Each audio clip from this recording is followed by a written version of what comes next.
Lovely good morning to all of you streaming in. It's very, very good to see a lot of people on time already. The numbers are very nicely climbing up, and bet you're looking forward to this AWS Presents, the risk and rewards of cloud migration. So very good morning to everybody. Good to see you.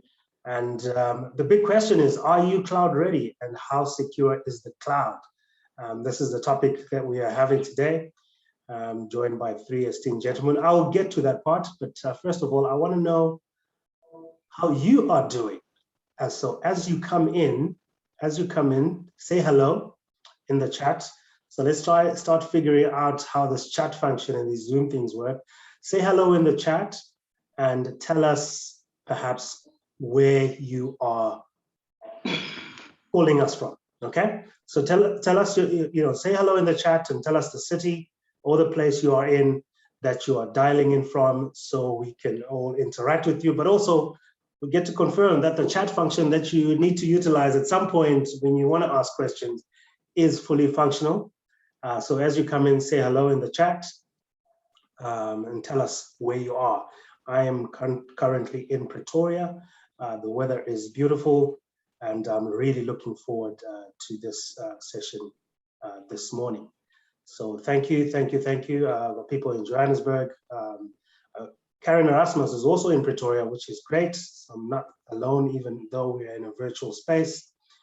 And I've got my colleague, Karen Martin, who's also on the call, and she will send out some rules. I see, as we go along, rules such as select hosts and panelists, all attendees when you want to communicate with us, always useful to select everyone so we can all interact with your session. I usually like to get these sessions sort of up and running, run about 7 past or so, as we give others a few more minutes. I see a namesake of mine, Brian, from Durban, KZN, Forest Lions, good to have you. Got Mr. Sporis from Centurion, so good to see you. A couple of familiar names, good morning. Good to have everybody here. And if you're looking to get to, to find out a bit more about the cloud, then you're definitely at the right webinar. If you stumbled across many virtual platforms and ended up here, it's a good one to stick around to. You might learn a couple of things or two. Specifically, how secure is the cloud is the question that most people have been asking me lately. And perhaps the question I've been asking them is if they are cloud ready. But let's find out. I've got some top gentlemen here with me that will give us their own experiences, tell us a few more insights of what they've had work for them in the past. So great to have all of you this morning. So I'm going to stop sharing my screen quickly so I can see what's happening in terms of all the people that are coming in with the chats, get a good sense of who's here. So thank you all of you for being patient with us and coming through today. So this webinar is brought to you by MFT and AWS, and this is hot on the heels of their successful last webinar, the business case for cloud. So we're going to build up a bit, double down on that, double click, peel the onion a bit more and find out a bit more in terms of the audience. Are you cloud ready, and is the cloud secure? Some of the questions that have come through. So there's an unparalleled panel of experts who unpack how to access cloud readiness, give you insights into how to migrate risks when you're moving your business into the cloud. Well, I believe a lot of us here are exploring that and trying to get there. So they will also reveal the security demands that you need when you want to get onto that journey.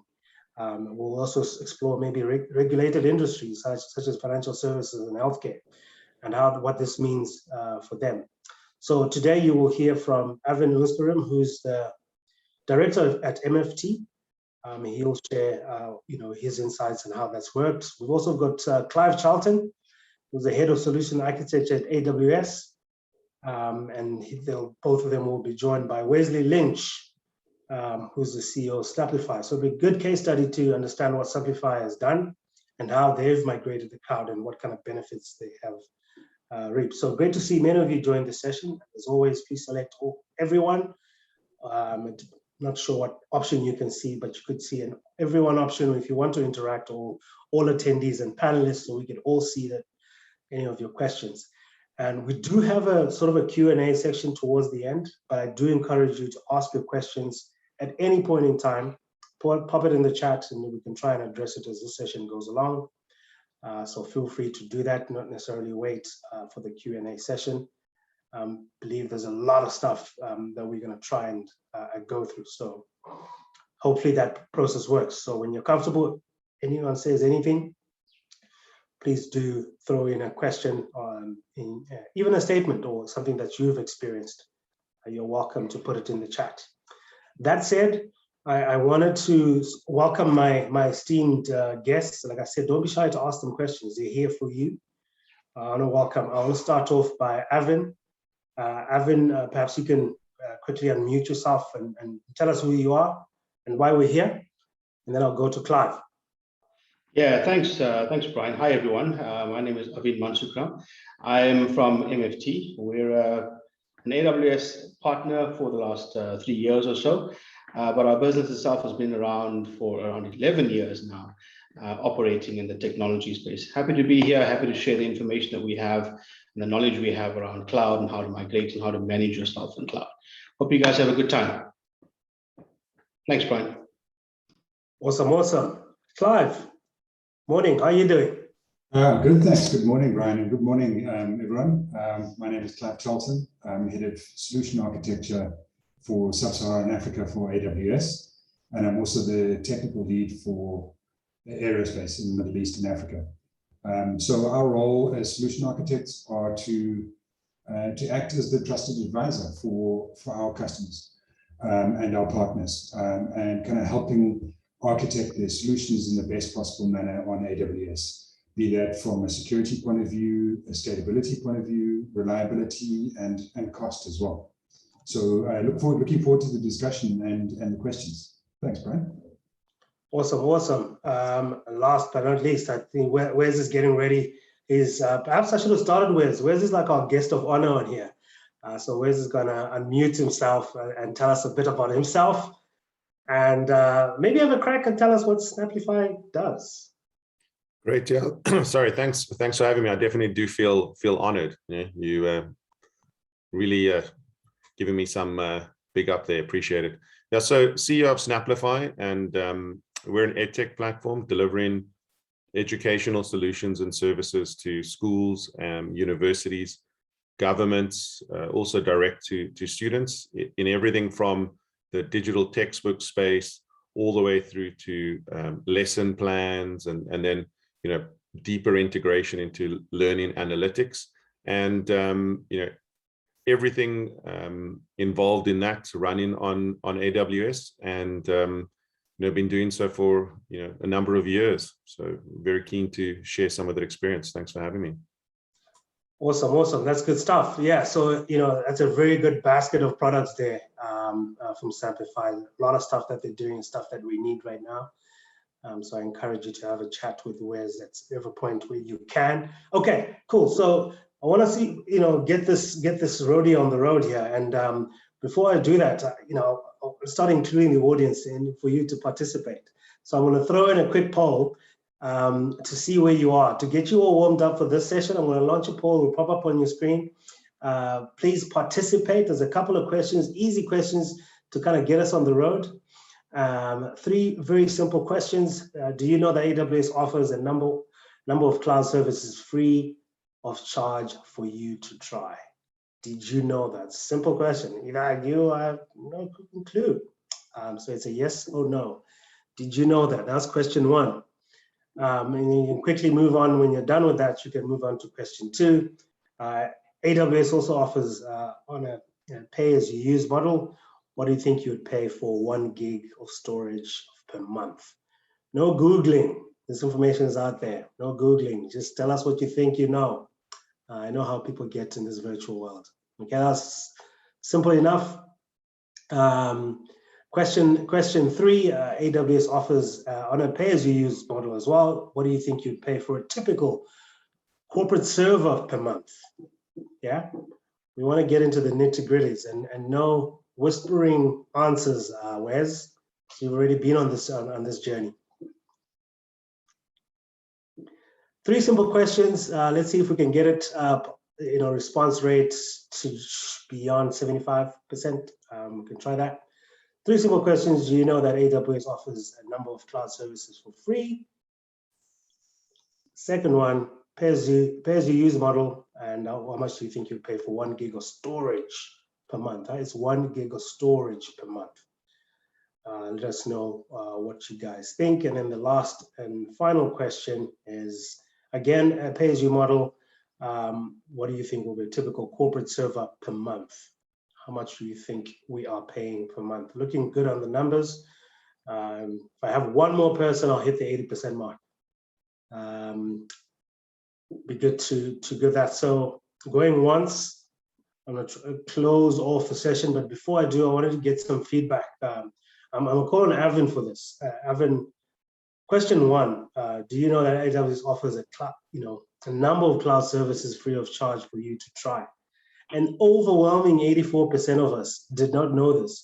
Avin, why do you think this is the case? Yeah, Brian, that's primarily why we're here today, and we as partners are doing a lot of work in educating customers about what's available, what's not available.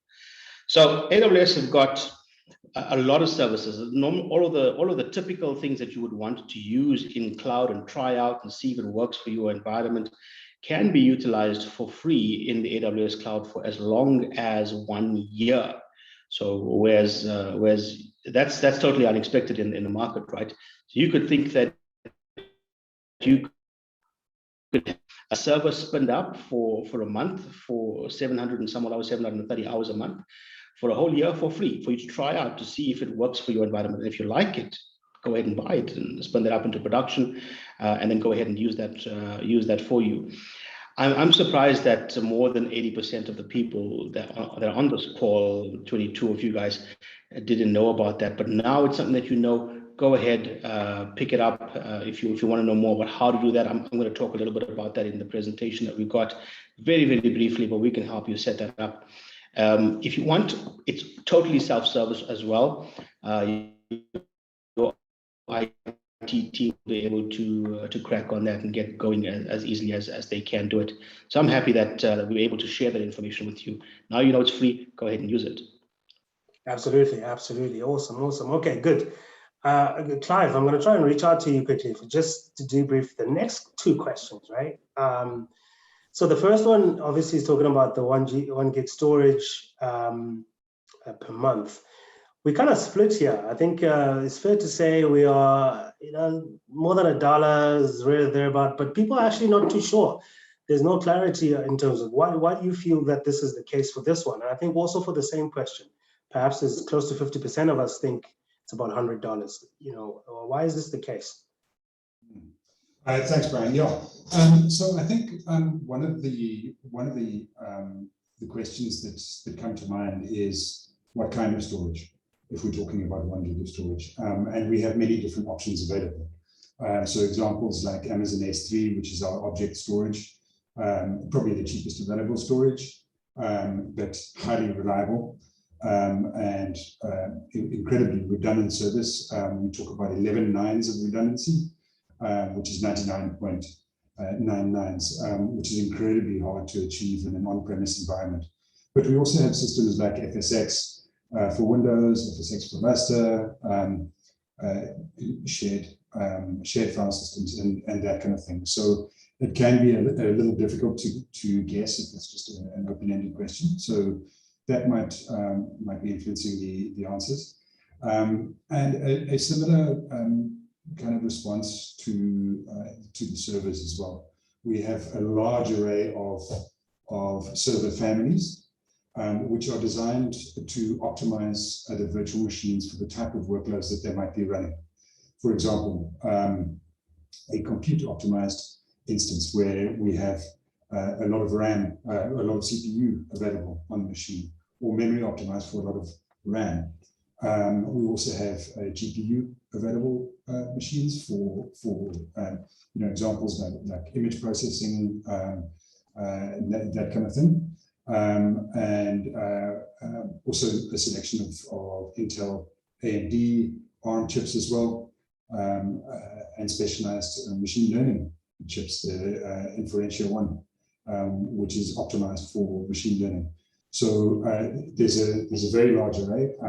What should be noted is that all of them are costed at a per second billing. So you, like everything in the cloud, you pay for what you use. As soon as you switch it off, you're no longer paying. That's really where you start making some incredible savings. Yeah, awesome. Evan, I'm just going to come back to you quickly and say, and there's a question actually that came from Brian, and it's not this Brian, but another Brian in the audience. He's saying, Evan, did you say for free? When do I reach out to you?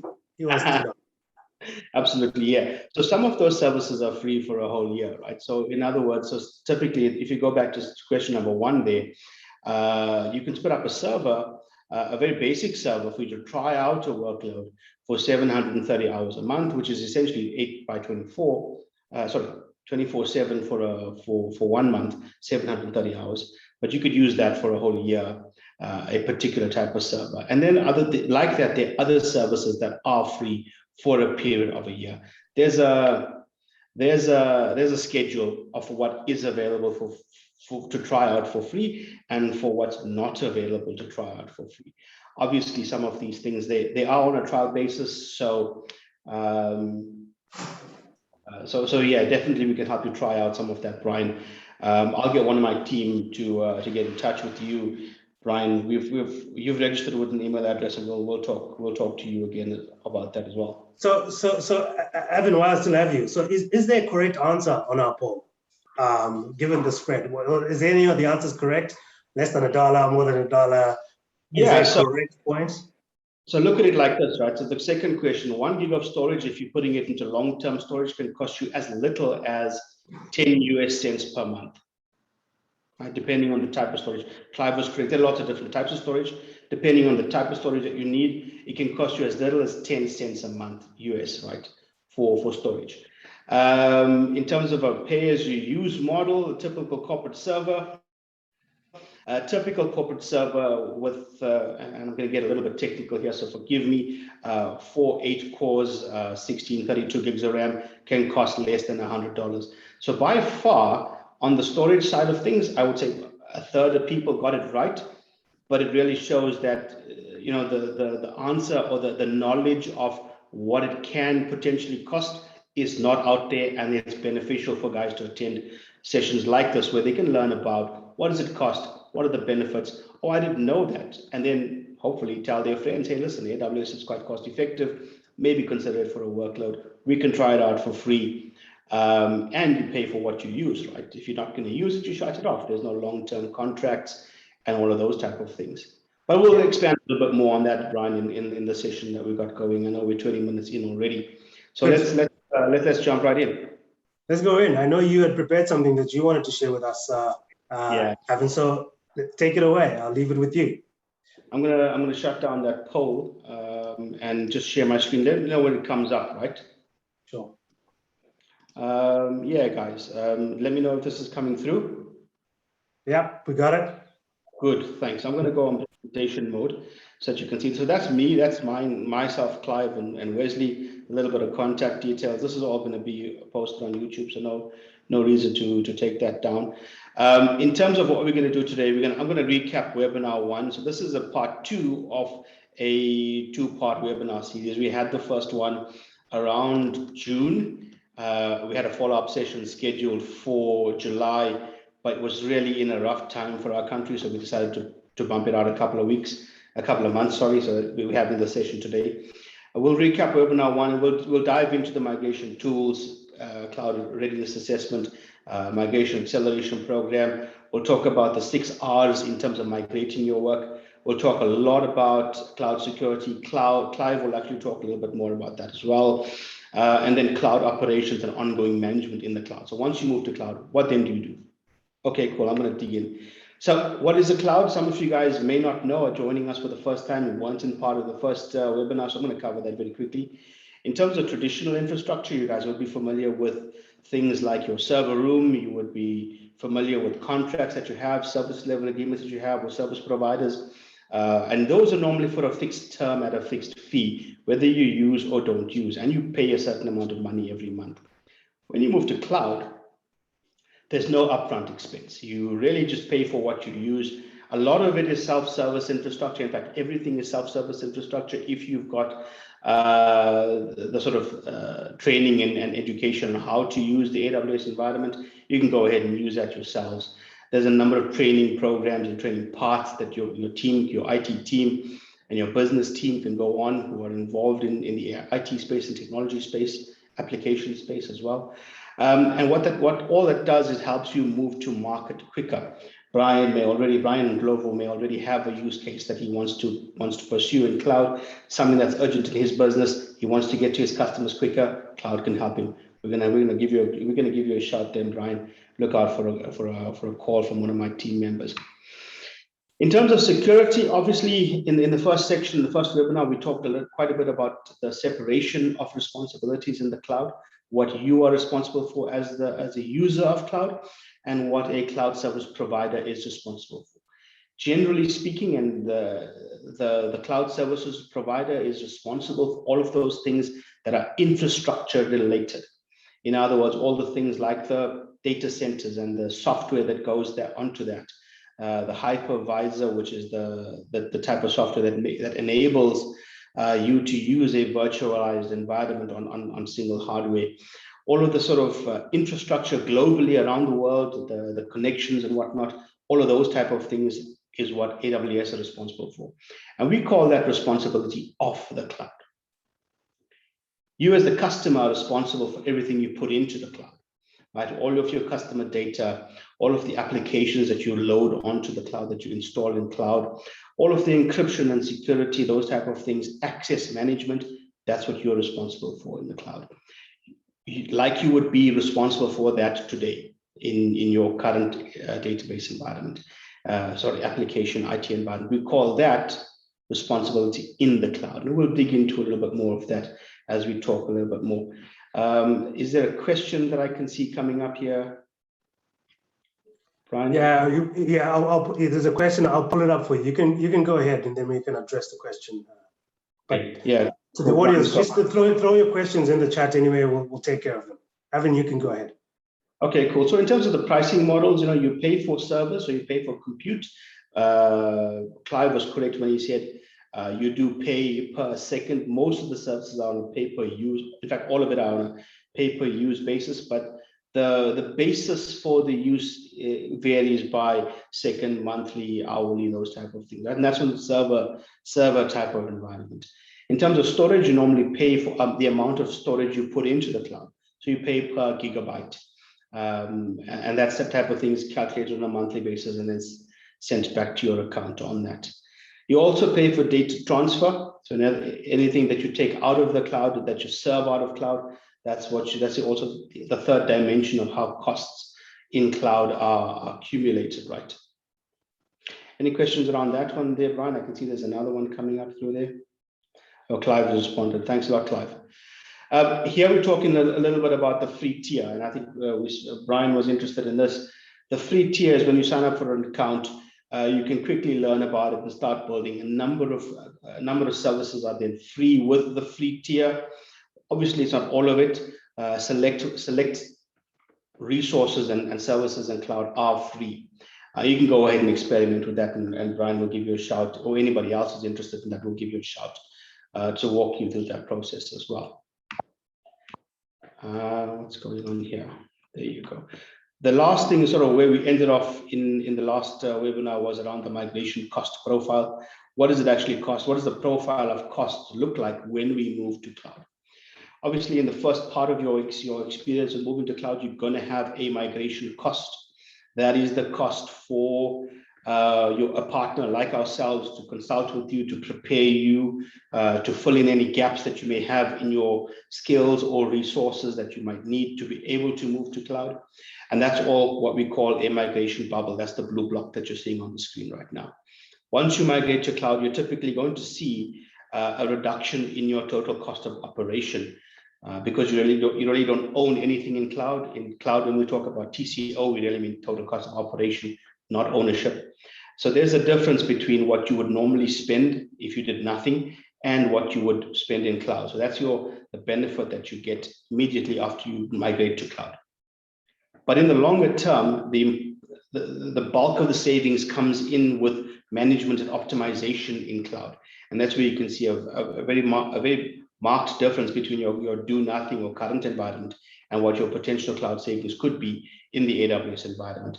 And this is what we call the sort of the cost optimizing part of running and operating in cloud. Now we ended off there in the last session, and what we're going to dig in today is really around the migration effort, the risks in migration, the preparation for migration, and there's various tools that we can have and use to be able to be ready for the TCO part, where we receive some immediate benefits from operating in the cloud, and then obviously the continued benefits from operating over the long term and optimizing our environment for cloud. So how to get started? We typically talk about using or starting off with a project.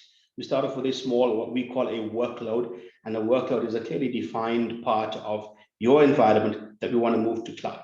What we've done in very basic environments, right, when we talk about projects, is what we've done is we've taken a cloud, a client's backup into cloud, and we call that a particular workload. We take a little backup schedule, maybe on a weekly basis or on a monthly basis, we migrate that to cloud, and that forms a sort of a singular project or a singular workload that we migrate to cloud. Once guys have built some confidence in migrating stuff to cloud, getting more au fait with what's going on, how to operate.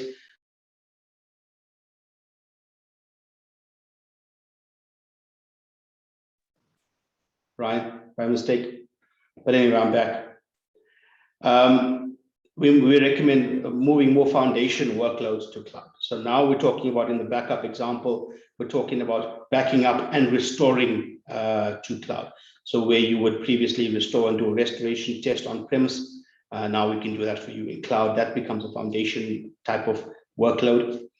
Once we've got a foundation workload, we then recommend moving to more advanced workloads, where you move actual production level type of workloads to cloud. So think about moving Pascal Evolution to cloud, or your SAP environment to cloud, or your database, live databases to cloud. And in that process, what you would end up doing is retiring whatever you have on-prem. You won't be buying those servers anymore, spending 300,000, 400,000, 500,000 Rand or a few million Rand every couple of years to recapitalize your equipment. You'd then be provisioning servers or provisioning resources in cloud on an as-needs basis. And then you move toward being a cloud native organization and reinventing how you reach your customers.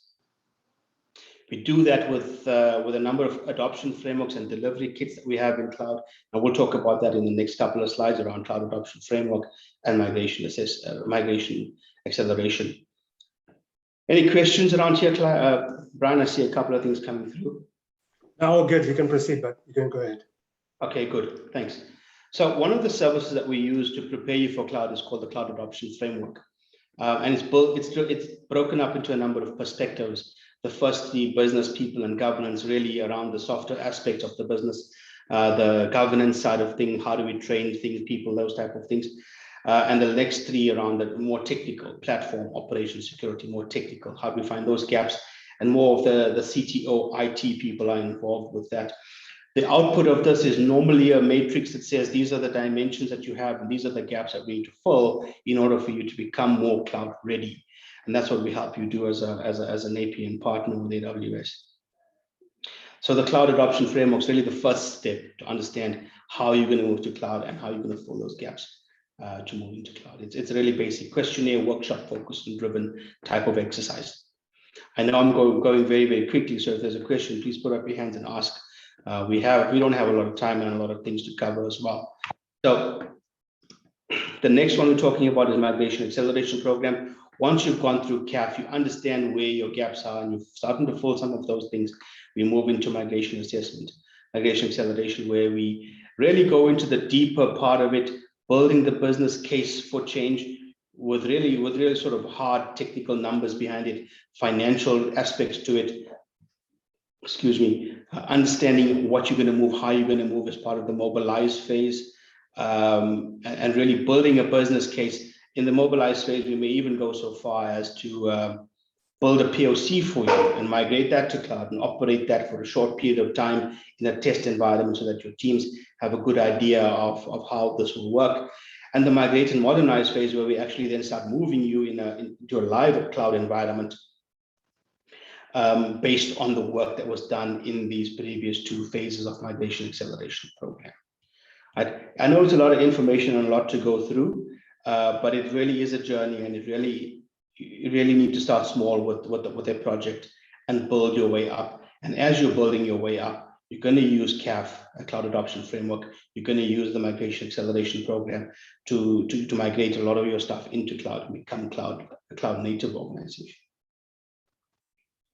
One of the big outcomes and outputs from the mobilize phase is the portfolio of applications that you're going to move and how you're going to move them.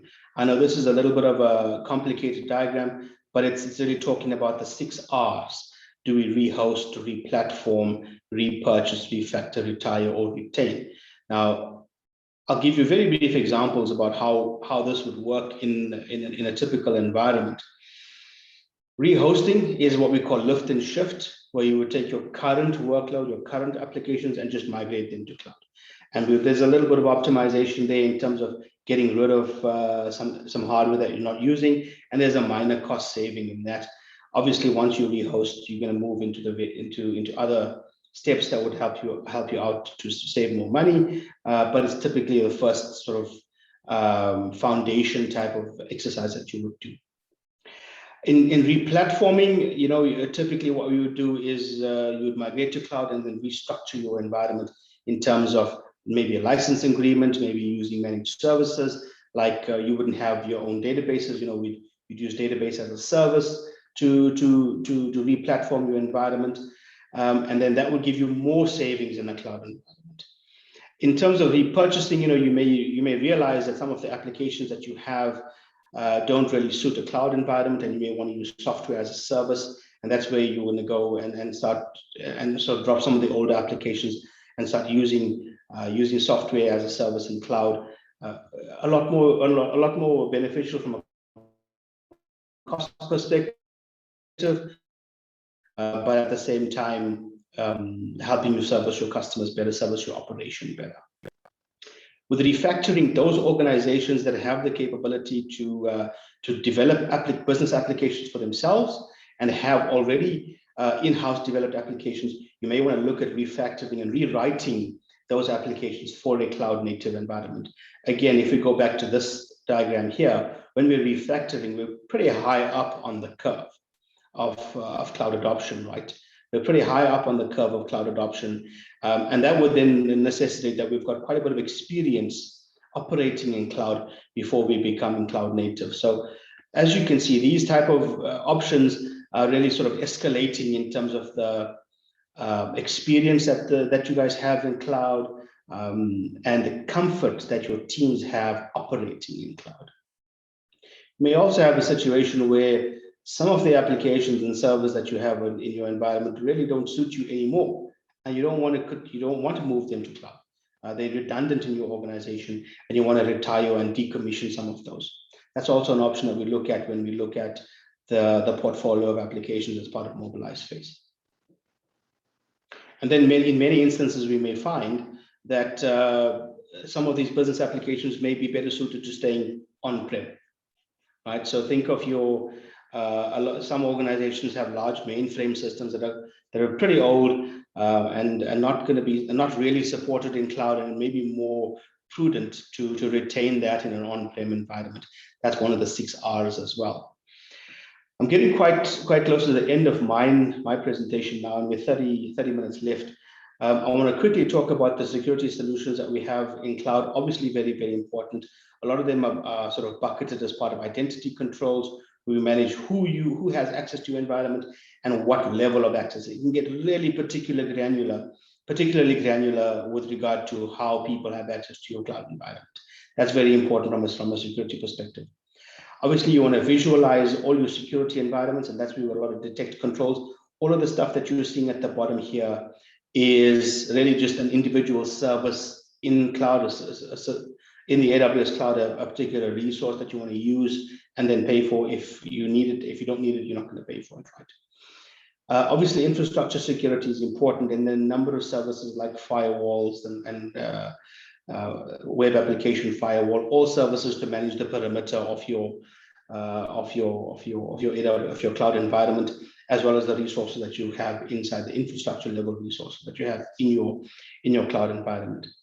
Data protection is a key in our country and around the world right now. Encryption, key management, certificates, and managing the security of your data, very important. A number of services in there as well. Clive will expand a little bit on that. Obviously, in any environment, you're going to have cases where there are incidents, and AWS has got a number of services to manage the incidents that you have in your environment in cloud as well. So a full ambit of security solutions covered by AWS, and in my opinion, one of the most secure cloud service providers in the world, actually. Now, once you've migrated to cloud, how do you operate? Any partner and any AWS partner that would be able to help you with your journey to plan and design. So a lot of the stuff that we're talking about up here in terms of managing your environment, your cloud service provider will help you to do that, to migrate and build your environment and run and optimize your environment as well. Optimize where you see a lot of the savings coming in from this screen here. This is sort of a long-term view. So obviously the time scales are not linear here, but over the course of time, you want to be able to see that your cloud service provider that's managing your cloud environment can cover all of the sort of ITIL processes in terms of manage access, manage the changes, patches, security, and backups and operations, and all those type of things. A managed service provider will be able to do that for you. I'll very, very quickly run through this because we covered quite a bit in the early stage. Brian, you want to jump into the Q&A section right now, bud?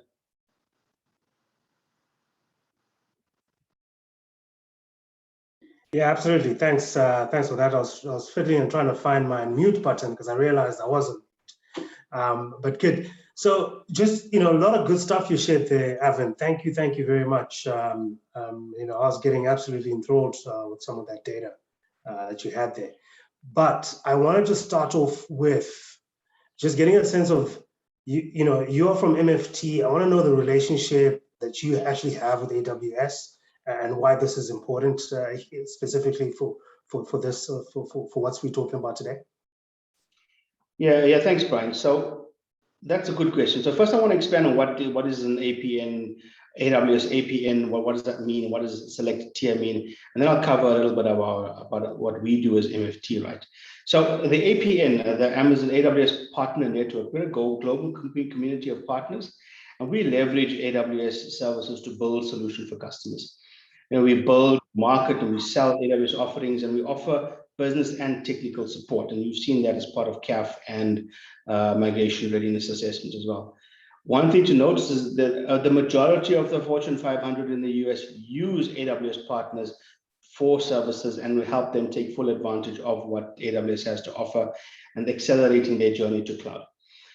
We're a consulting partner with Selected Tier, and we help customers of all service sizes and types to manage their journey to cloud. We have in our team, we have more than quite a few technical certifications. We've got a lot of expertise in helping clients move over to the AWS cloud. We've got two major service lines in our business. We've got Cloud Ready and we've got Cloud Live. And those two service lines do exactly that. The one, Cloud Ready, it does that. It makes you ready for cloud. We focus on assessing and implementing a cloud readiness assessment and to assess the requirements of our clients. And we do this from a compliance and an advisory perspective. And the objective is to make sure that our clients are agile, more innovative, and they can be cost effective in cloud. Cloud Live is the other service that we have, and where we apply smart business models and cloud processes to be the driving force behind our client success.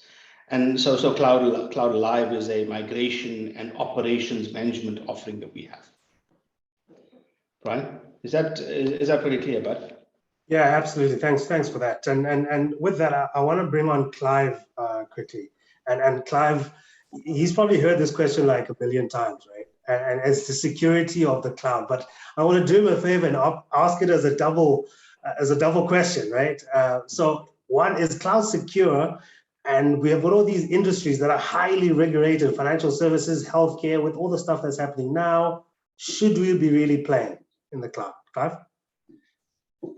Yes, so is the simple answer, but let me elaborate a little bit. So security is the top priority for AWS.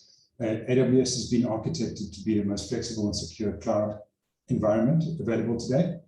And our core infrastructure is built to satisfy security requirements for military, global banks, and highly sensitive organizations. We're the only commercial cloud provider that has been certified along with our associated supply chain for top secret workloads. And this is backed by a deep set of cloud security tools. So you saw that list that Evan was showing. We have more than 230 services and features that are just related to security and compliance and governance.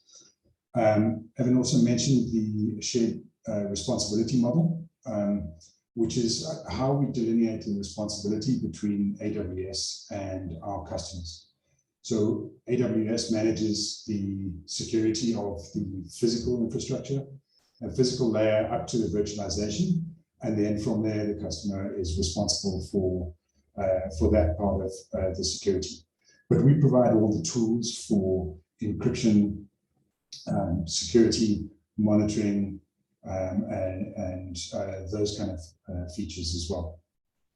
And then on to the second half of the question, talking about regulated industries. We have a number of internationally recognized certifications and accreditations from third-party assurance frameworks. So some examples are ISO 27017 for cloud security, ISO 27018 for cloud privacy, SOC 1, 2, and 3, PCI DSS for anyone wanting to run e-commerce, for example, or financial transactions, HIPAA, which is healthcare in the US, but we also have GDPR in Europe, and POPIA in South Africa, which is closely aligned to GDPR. And then a number of other security assurances, a lot around defense and aerospace, things like ITAR and FISMA. And also ISO 9001, which is primarily used around healthcare, life sciences, and medical services. So, and there are a lot more. I've mentioned only just a few there. So I'd encourage customers to have a look at our artifacts portal, and I'll post a link in the chat during the course of the webinar, where you can have access to a list of all of the security assurances and regulatory assurances that we have. Yeah, I mean, sounds secure to me. If you're dealing with a lot of top secret stuff in banks, especially with the banks, I want to know your money is safe, right? Wesley, you've been patient and holding on for a little bit, but I'm coming to you, and I'm coming to you now, right? Wes, so you've told us a little bit about your business. I wanted to just, why did you decide to migrate? Just as simple as that. Why did you go onto that path, Wes? Thanks. I mean, probably at the time, the biggest reason was the ability to scale. I think the reasons that we continue to explore our cloud journey now are a little bit different. But I think maybe where most people start is, particularly if you're a startup or a high growth business, you really are acquiring new customers and new workloads at a rate that, just trying to scale out the technology demands across the board. And we've seen it even more so now, being in the education space, with online demand through COVID. So that I think was the primary motivation. But I suppose as we take on new elements of the cloud, because, like saying cloud, it's very, very broad, and now a lot of what we're doing is less about scale, and is really around the security, particularly as we begin to work more in the government space, and data security has become more of an issue. A lot of what we're embracing now is the security and governance aspects, which at the time when we first looked at it weren't on our radar, but it's kind of where you are in that digital maturity migration, the sort of diagrams that Evan was showing. Thanks for that. I'm going to stay with you, Wes, just because you mentioned the security bit. I know Clive was talking about it, so let's talk about it from a user perspective, right?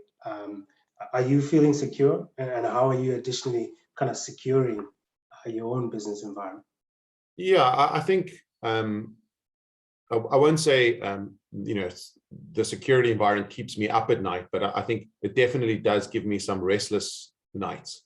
There's the security, just following best practices, but I think we are also seeing a big increase in denial of service and ransomware. I think the whole ecosystem has become more aggressive and more combative, that I think if people are simply ignoring it or holding their thumbs, it really is, from my perspective, in this environment, it's not if, it's when you are going to get targeted. So it's essential. And, the kind of work that we've been doing with AWS does make me feel more reassured. I mean, I don't think it's easy to get to a point that, you ever feel as if, everything is absolutely, rock solid, and you don't need to worry about that anymore. But I think following not only, I think a big part of the cloud is not just around the utility value that you get,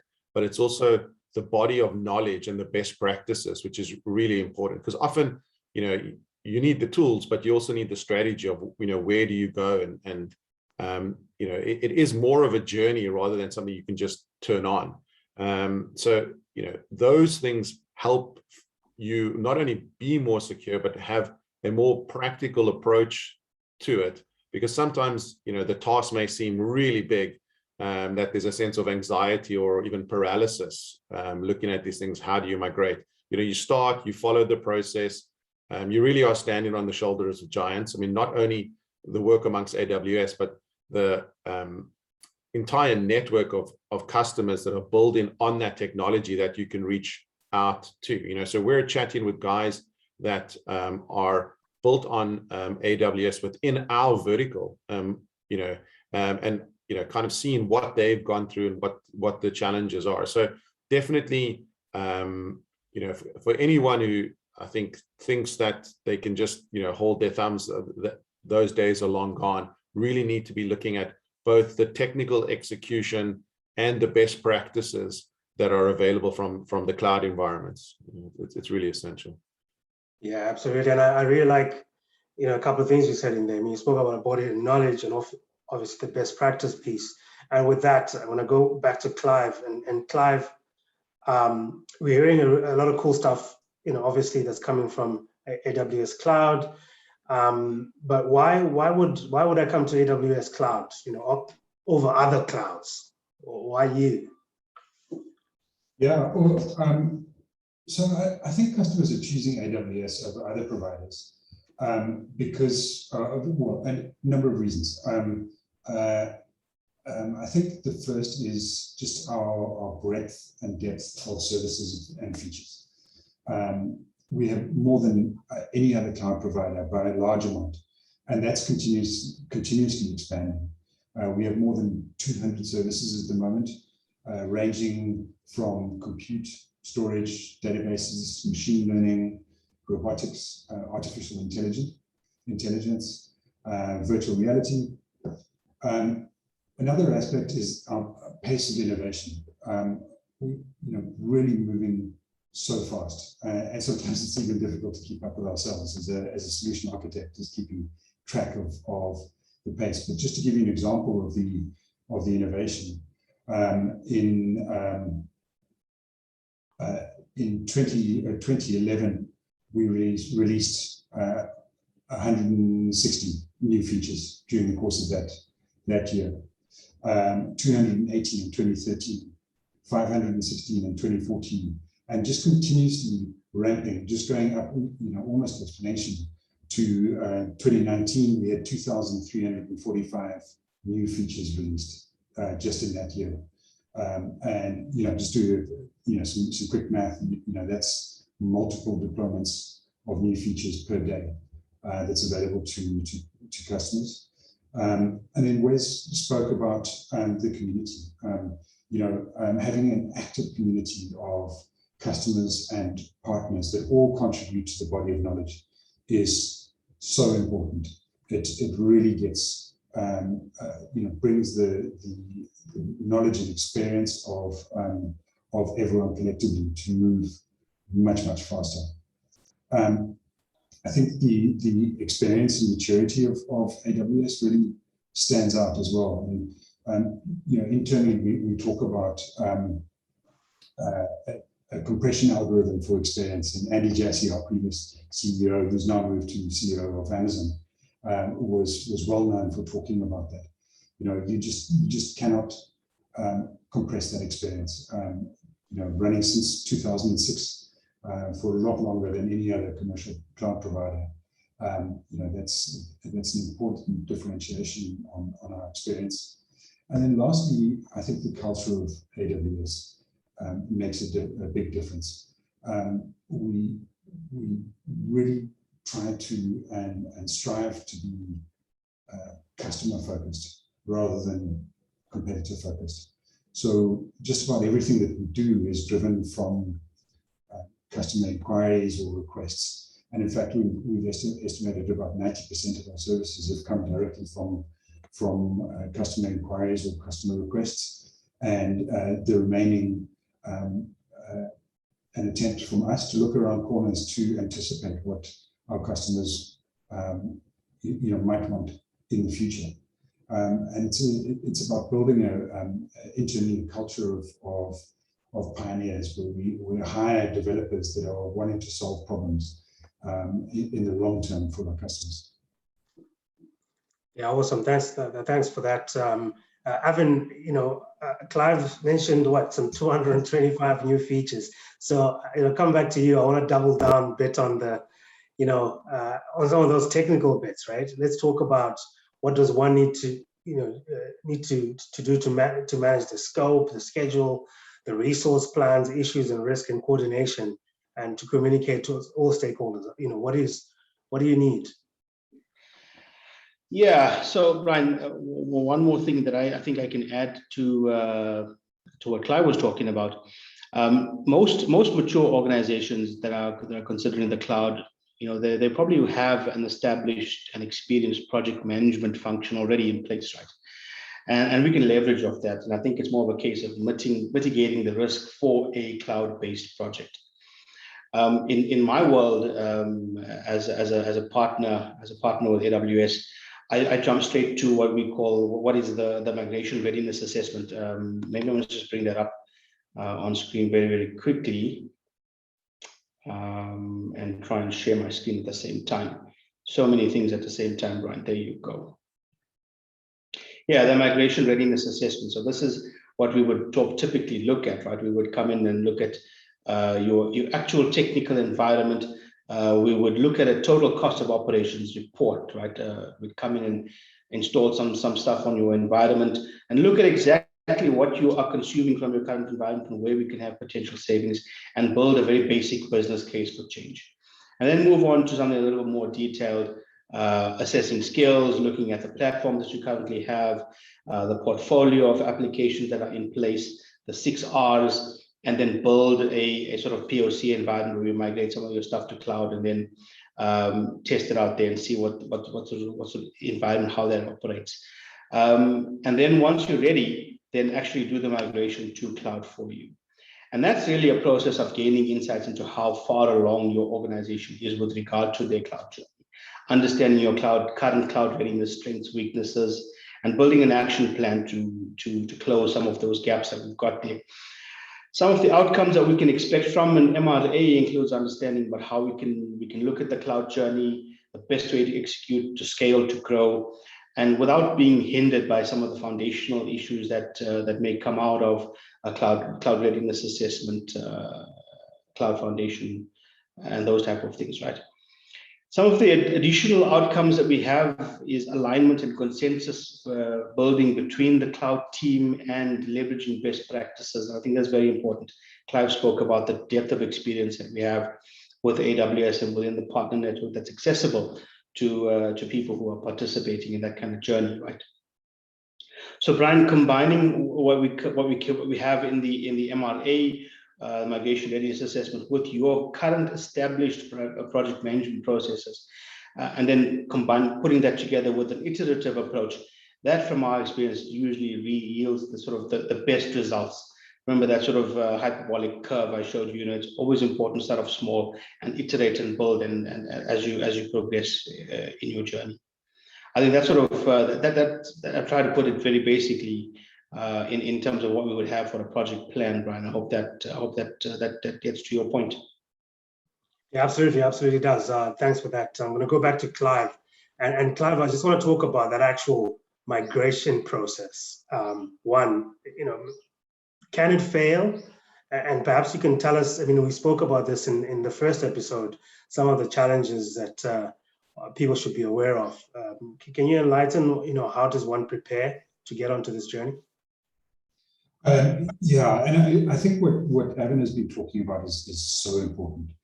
But there's also, there are questions that are further than just technical questions to answer. So skills is really important.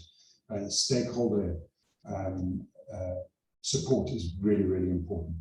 So making sure you have that support, a top-down guide for and support for cloud migration within the organization is really, really important. And then once we start looking at the technical aspects, I think it's also really good for anyone thinking about migrating to the cloud to understand that the cloud is not a binary decision. A decision to migrate something to the cloud doesn't mean that everything has to go to the cloud. A hybrid scenario is very normal, and we also understand that things take time to migrate as well. So we've created a lot of services that help customers operate in a hybrid fashion. And then, I think it's also really important to lean on partners for help. So partners like MFT that can help guide you through the migration process, and start leveraging the learnings from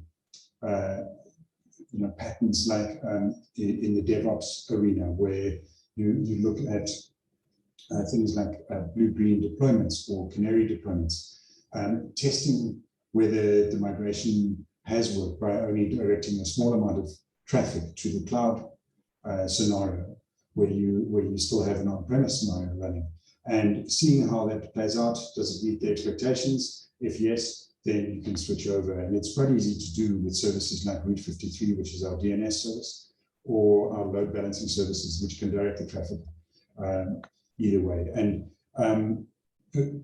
but again, it's so important to lean on partners that have experience in this and can guide our customers on the best way of approaching this. So set up your strategy for success, and then helping you through getting through the fine details of the migration. Yeah, absolutely. I like that way, you'd use your relationships you have to help other customers kind of grow as well. And with that, I want to go to quickly to Wes. Wes, perhaps a double-sided question for you here. The first bit is, share with us quickly what is the daily operations for you in the cloud, and perhaps while you're doing that, what are some of the recommendations you tell the audience in here about your experiences in the having run the cloud for so long? Sure, thanks. I mean, we're running definitely still a hybrid model, like Clive said. So not everything has shifted, but we've moved such a wide range. So all of our storage is in the cloud now. We are using the DNS tools that Clive spoke of. So there's everything from DNS, which is it's important, but very far removed from the sort of service that we deliver as a business. Obviously storage is a little bit closer, and then as we get closer to what would be I suppose our secret sauce and the service that we deliver ultimately are our custom applications. So majority of those are running in the cloud, but some of them are still sitting on certain servers. A big consideration for us in how we chose services really came down to looking at the overall requirements, and a lot of that was related to cost, but also requirements of our partners and governments. And there are certain regulatory requirements of where certain data sits at rest. So for instance, if you've got a database and there's a certain requirement that data needs to be housed in a particular country, then you might choose to have that component of your architecture be hosted in a hybrid environment. But that doesn't mean that transfer or delivery of imagery needs to work like that. So we've taken the approach also from a migration point of view to identify these smaller really micro workloads, perhaps even smaller than the kind of things that Evan mentioned, and moved that into AWS's serverless offerings, into Lambdas. So definitely, in summary, I'd say everything from very infrastructure, DNS, our VPN we're using, and then into more of the analytic tools. So we're using Redshift, which is a big data storage offering from AWS that underpins our BI tooling. So that's in the space of big data and data lakes. So pretty much the entire range of our whole business has some AWS component, but we really are not looking at it as that it's all or nothing. It's the right solution, and also looking at the requirements, particularly of some of our clients' needs specifically. Yeah, awesome. Thank you for that, Wes. And I actually want to officially thank you on here for coming up as a use case, I suppose, as a client who's actually been on this journey and sharing your insights. Always encouraging for other people. So Wesley Lynch from Snapify, thank you very much for that. I'm going to go to Evan. Evan, any closing last remarks you would like to make as we hit the top of the hour or just after, and finish off our webinar for today? Evan? Yeah, thanks, Brian. I think that there are a couple of questions that are coming through around backups and those type of things, and I'm happy to reach out to Maggie just to close the loop on that one. We're running out of time. I want to thank everyone for attending. A lot of you guys have stayed for the full hour, which is awesome, really. Also, thank you for your time, and hopefully that you've learned something and you want to take the next steps forward. Some of my team will be reaching out to the guys that we've been in contact with over the chats and whatnot, just to understand any additional requirements.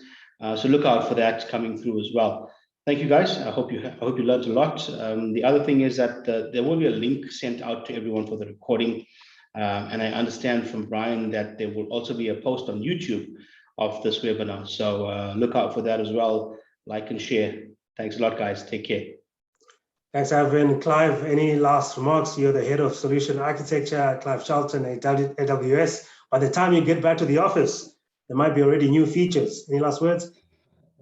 Yeah, thanks very much, Brian. And yeah, thank you very much for everyone for attending. I think one parting sentiment is, don't wait.